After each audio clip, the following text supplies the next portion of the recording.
گفتوگۆ دەکەین دەچینە سەر بابەتێکی تر گفتوگۆ دەکەین لەبارەی کێشە دارایەکان هەرێم و بەغدا و ئەو ڕێکەوتانەی کە هاتنە ئاراوە لە نێوان هەرێمی کوردستان و لە نێوان بەغدا تا چەندام ڕێکەوتنانە ڕێکەوتنی دەکرێت بڵین کۆنکرێتین و ئیتر بۆ ئەم ساڵ بە تایبەت بۆ 2025 فەرمانبەران دەکرێت وەکو دەڵێت دەست بخەرە پشتی سەریان و چاوەڕوانی موچەی خۆیان بن مانگانە لە کاتی خۆیدا ئایا لە نێوم ڕێکەوتنەدا گرێگۆڵی تێدا نییە یعنی کێشەی تێدا نییە بۆ فەرمانبەران گفتوگۆی ئەم بابەتانە دەکەین لەگەڵ زۆر بەڕێز پرۆفیسۆر نەسرەت سابر خۆشناو کە بەڕێزیان پسپۆری دارایی و ژمێریارین پسپۆری ئابوورین دکتۆر سڵاوت لێبێ کاتت باش سپاس دەکەم سپاس بۆ بەشداریکردنت لەگەڵمان دکتۆر ناوەڕۆکی ڕێکەوتنەکەی هەرێم و بەغدا چیمان پێ دەڵێ ڕێکەوتنێکی کۆنکرێتیە شتێکی باشە کراوە کاکەڕانکۆ کاتتان باشتر بەڕاستی ئەو ئیتیفاقی لە مابینی هەرێم و لە مابینی حکوومەتی فیدرالی کراوە جێی دڵخۆشیە ئەگەر هاتوو کێشەکان بن بڕ بکرێن کاکەڕانکۆ بەڵام لێرانە تەمەشا دەکەین ئەمە ئەگەر بینە سەر موچەی مانجی 12 کە ئەوان دەڕێن ئێمە ناردیتمان و حکوومەتی هەرێمیش دەڵێ ئێوە نەتان ناردووە بەڕاستی وەکو ئەوەی لێ هاتووە ینی شەڕ لە مابینی دوو با بڵێن عشیرەت باشە چۆن دەبێت و یعنی سیقە لە چێ دەرێ دەبیتن لەو حالەتێک کە ئەو برێ ناردیتم کە موچەی مانگانەمان 992 ملیار تریلیۆن دینارە ئەوان دەڵێن 800 ملیاری نەقس ناردووە هەتا ئێستاش ئەو میلەتە لە بۆی ساق نەبوویتەوە ئایا بەغدا تاوانبارە یاخود حکوومەتی هەرێمی کوردستان لێرە ئەمە دەڵێن وەکو پسپۆر دەڵێن لەوانەیە ئەو ئیتیفاقی کە کراوە ئەگەر مەرجی ئەوەی تێدا نەبی چونکی هەندێک مەرجی تێدا لە کۆتایی کۆبوونەوەکان بەڕێز تەیب سامی گوتی دەبی ئیجباری خەڵکی نەکەن ینی فەرمانبەران دەبی بە زووترین کات ئێوە بتوانن تەوتینی ڕاتب جێبەجێ بکەن و بۆمان بنێرن هەر مۆزەفێک بەتەنها تەوتین دەکرێت یاخود لە ناو بانکەکانی هەرێمی کوردستان بۆتان نییە ئیجباری خەڵک بکەن یعنی لێرە شەرتی لۆمەدانە لەلایەکی تر یعنی دەڕێ دەبی 150 ئیراداتی ناوخۆ ڕادەست بکەن ئێمە ئەوە تقریبان 20 مانگە ئەو ناردنی نەفت ڕاوەستاوە تقریبان زەرەری 15 ملیار دۆلارمان لێکەوت لە عێراق بەگشتی و لە کوردستان بە تایبەتی یعنی لە بۆیە ئەمە ڕەشبینین ئەگەر ئەوانە خەمخۆر بن یعنی 20 مانگ ئەتو سادراتی نەفت ڕابگری لە هەرێمی کوردستان یعنی لە مەسلحەتی چێدا لە مەسلحەتی میلەتەکە و لە مەسلحەتی وڵاتەکەی دانیە بەڵام ئێستا ئەمە کە دەڵێن ئەوانە دانیشتوونە ماوەکی زۆرە ئەمە لە 2015 کێشەی موچەمان هەیە ئێمە کاکڕانکۆ هەموو کێشەی موچەمان نییە ئێمە کێشەی بودجەمان هەیە کێشەی موچەمان هەیە کێشەی نەفتیشمان هەیە یعنی لێرانە ئەو کێشانە هەموو کەرەکەی کردو ئەوە جگە لە مادەی 140 و کەرکک و ئەوانە باس ناکرێت ئەوانە هەستانە لە کێشیان لۆمە دروستکردە لە قوتی خەڵکەکە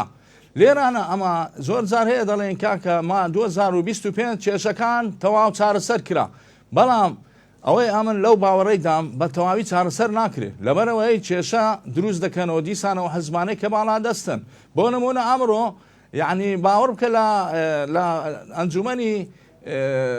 یعنی لە ناو بەغدا لە ئەوەی مەجلیسی نوابی عێراقی کە موافقەی لەسەرەوەی کرد با بڵێن عەفو عامیان دەرکرد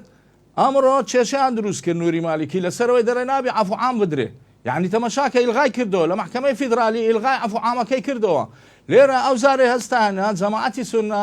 هەلبوسی ئێستا دەستیان بە مزاهرە کردو لە ماناتەقی سونی یعنی کێشە لە ناوەن خۆیان بزانە دروست دەکەن ئەوجە چۆن بۆ ئێمە دروست ناکەن یعنی لەو باوەڕەدام ئەو کێشانە هەر دەمینێتن یعنی ئەمن گەشتبین نیمە بەڕاستی لە 2025 بتوانین برێن موچەی 12 مانگ دەنێدرێ بەبێ کێشە دکتۆر یەکێک با بڵێن لە بنەماکانی ڕێکەوتنەکە کە بۆ 2025 کراوە لە نێوان هەرێمی کوردستان و بەغدایە ئەوەی کارەمی کوردستان نیوەی داهاتی خۆی مانگانە بە ڕێکوپێکی بێغەل و غەش بنێرێ بۆ بەغدا پێ دوای هەرێمی کوردستان ئەمە دەکا والله ئەوە زەحمەتە کاکەڕانکۆ دەزانی چۆن یعنی تووشی ئەمری واقع بۆ هەرێمی کوردستان ئەگەر ئەتوو بتانی ئەوەی بنێری ئەو نەفتە کە سادر دەکرێت دەڵێ ئەمەدا نرخی بەرمیلێک شانداناوە یعنی کولفەکە و نەقلەکەی 16 دۆلاریان داناوە دەڵێ ئەگەر ئەنگۆ ڕازی نەبن لە سەرناردنەکەی بە مەدەی 2 مانگ دەبی بنێردرێەوە ئەگەنا سەرۆکاتی ئەنجومەنی وەزیرانی عێراق تەداخول دەکا لێرانە داهاتیش ڕادەستکردن زۆر زەحمەتە کاکە ڕانکۆ یعنی لە شکۆی هەرێمی کوردستان دەدرێ بەڕاستی ئەگەرە تو هەموو داهاتەکانیشت تەسلیم کرد یعنی چت کرد ئەمە کێشەمان لێرانە دەست پێ دەکاتن بە ئاسانی نییە نا یعنی ناتوانێت تو بچێ بن باڵی بەغدا لەبەرەوەی بەغدا کێشەت لۆ دروست دەکاتن لەوەی بتانی خەڵکەکە لێت بێزاربی یعنی ئێستا بەڕاستی موچەی مانجی 12 خەڵک هەموو چاوەڕێیە یعنی لە حەقی خۆی خۆش نابی یعنی ئەوەی کە دەڵێن نەفقاتی ئیرادیەوە موچە لەگەر هیچ دانیە تو کێشە تێ لەگەر بەغدا دەبی موچەی مانجی 12 دەستەبەر بکرێ ئەمن 800 ملیارم نەقص نیەوە کێشەی حکوومەتی هەرێمە دەبی ئەو کێشەی پڕ بکاتەوە لە داهاتی ناوخۆبی بە هەر شێوەیەک لە شێوەکان باگرێت و لە 2015 4 مانگرۆی لە 2016 هەروها بەس 90مان بە تەواوەتیدا لە پاشەوەی 2022-23 بە تەواوەتی دامان لە هەرهەمووی قەرزارە حکوومەت یعنی نزیکەی 7 ملیار دلار قەرزارە یعنی بەس ڕەواتب بە بڕوای تۆ بەغدا بڕێکپاری ناردوو بۆ موچەی مانگی 12 بۆی بدرێت بە فەرمانبەران هەرێمی کوردستان دەڵێ بەشێک لەو پارێن بەکارێنەوە بۆ موچەی مانگی 10 و 11 بۆ 11 بە دیاریکراوی ینی شتێک پارە ماوەتە ئێستا 200 ملیارێک ئایا لە ڕووی ئابوووریەوە ئەکرێ بەغدا 200 ملیاری بۆ موچەی مانگی 12 ماوەتەوە لای هەرێم و پارێ چی لێ دێ ئێمە قانونی کاکەڕانکۆ قانونی مناقەلەمان هەیە لەو حالەتانە وەزیری مالیە سەلاحیەتی کاملی هەیە مناقەلە بکە ئێمە ئاگاداری ئەو سیغەیە نینە ئایا مناقەلەی کردووە یان نەیکردووە بەڵام بودجە کە مسادقە دەکرێت کاکەڕانکۆ ئێستامە لەگەر بودجەی ساڵی 2025 کە مەبلەغەکەی 21 تریلیۆنە مەبلەغی ئەو حسەی هەرێمی کوردستان باشە لە 2024 نەفسی شتمان هەبوو ئەمە ئەو پارە یعنی موچە لەگەر هیچ زانیە تو بێ حساب و کتابی لەسەر بکەیت دەبی دابین بکرێ قوتی خەڵکەوە یعنی موچە دەبی دابین بکرێ لێرانە شەما حسەمان هەبوو لە داهاتی ناوخۆ ئەوەی کە بەغدا دەینێری لەگەڵ ئەوەی کە ئەمریکا تەحالف دەینێریتن لە بۆ هێزی پێشمەرگا ئەوانە دەبووە هەمووی پێکەوە ڕادەستی میلەتەکە بکرێ مانجی 12 کەمی کردویان کورتی هێناوە بەڕاستی ئەوە مبەرڕاتیان پێ نادیترێتەوە ینی ناکرێت و موچە دەبی دەستەبەر بکرێ بەغدا لە خوای دەوێ ینی وەکو ئەوەی کە بیهوێ مەشاکل دروست کە لە هەرێمی کوردستان لە خوای دەوێ موچە نەدرێتن یعنی مانجی 12 کە نەدرا خەڵک هەمووی تووڕێە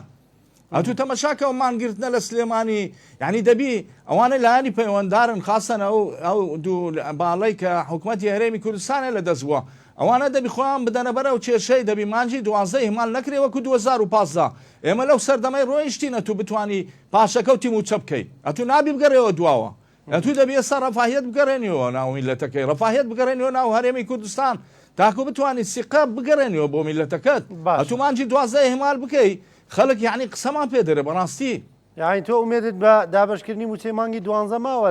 لایەن حکوومەت هەرێمی کوردستانەوە دکتۆر وەکو پسپۆرێکی ئابووری وەکو وڵاتێکی وڵاهی کاکە ڕانکۆ ئێمە وەکو پسپۆر ئەگەر یەک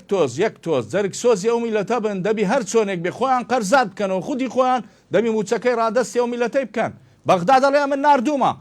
باشە ئەوانە دانیشتونە خۆ بەغدا نەمردووە مەسوولەکانیان بەرامبەریان دانیشتون ئەوان دەڵێن ناردیتمان هەرێمی کوردستان دەڵێ نەتان ناردووە ئەوە کێشەیەکی زۆر یعنی بەڕاستی زەقە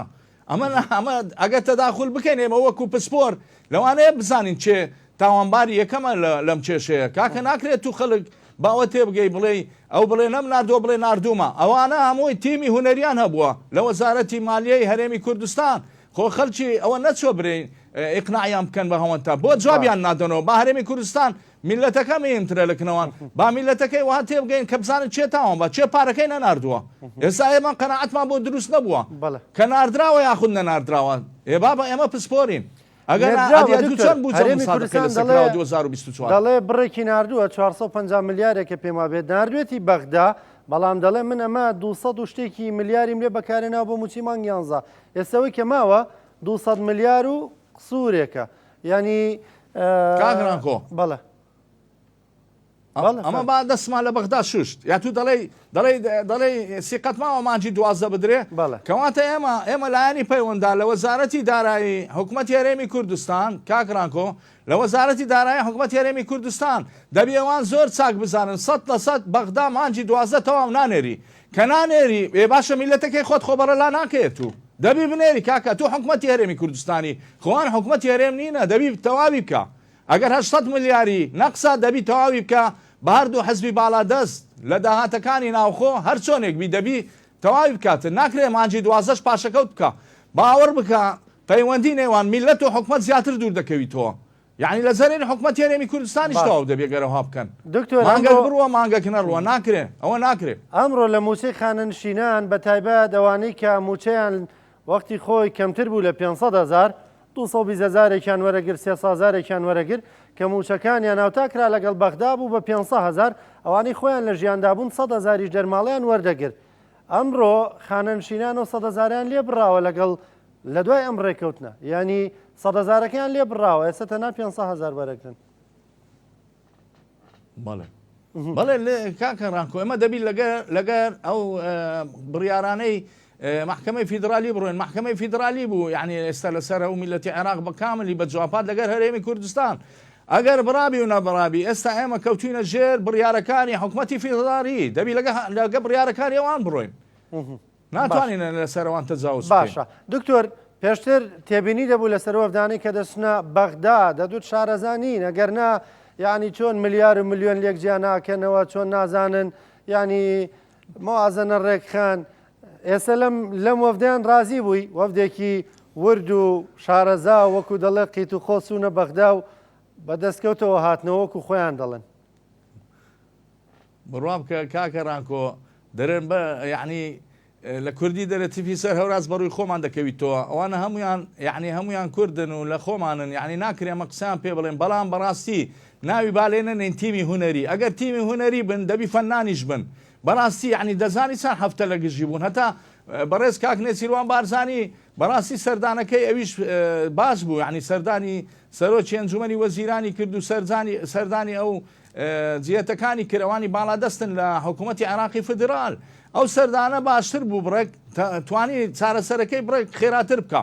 بەڵام دیسان دەڵێمەوە کاکە ڕانکۆ یعنی ناکرێت تو ئەو لێژنانی کە دەنێری ئەوەی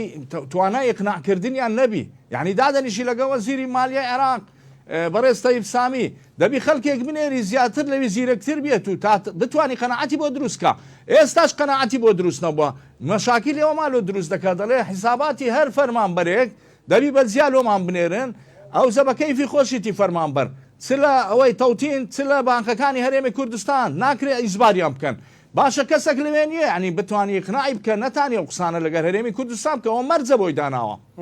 ئەوانە دەبی خەڵکێکمان لەگەڵ دابی لەوێن دەرێکە بچن یعنی زمانیان بجوولێ بتوانن ئەوە بکەن وە سەلاحیەتی کاملیشیان هەبی ئەمە لەو باوەڕێدام سەلاحیەتی کاملیان نییە بتوانن هەموو قسەیەک بکەن لێ ئاخە دکتۆر ڕەنگە کێناڵێ ئەمانیش خۆیان وەکو دەڵێ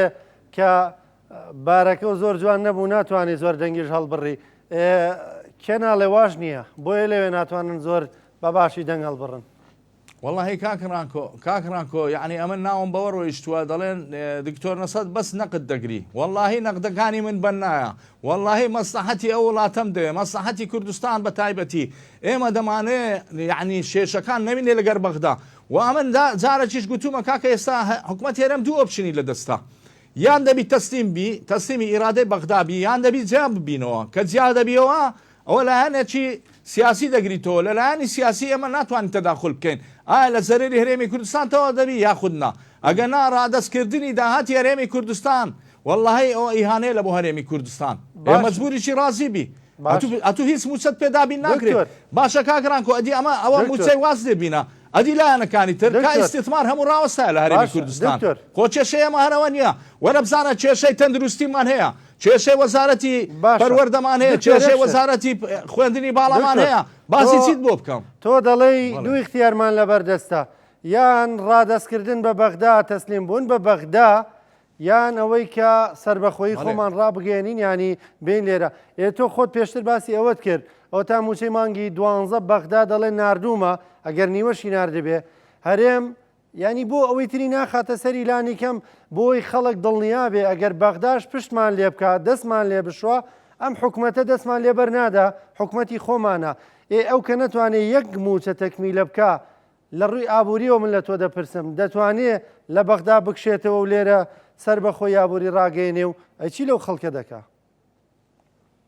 دیسان کاکڕان کۆ دێمە سەر لایانی سیاسی ئایا دەتوانین ئەمە تەسەڕف بەو نەفتەی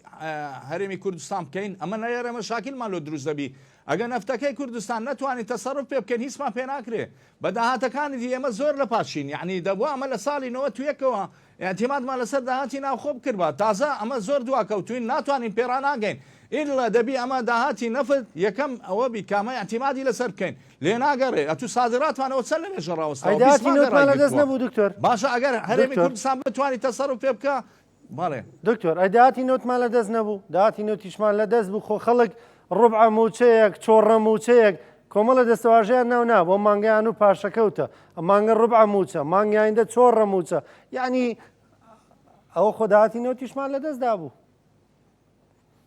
کاکران کۆ چۆڕە موچە لە ئاوری دانیە بەهزار کەسە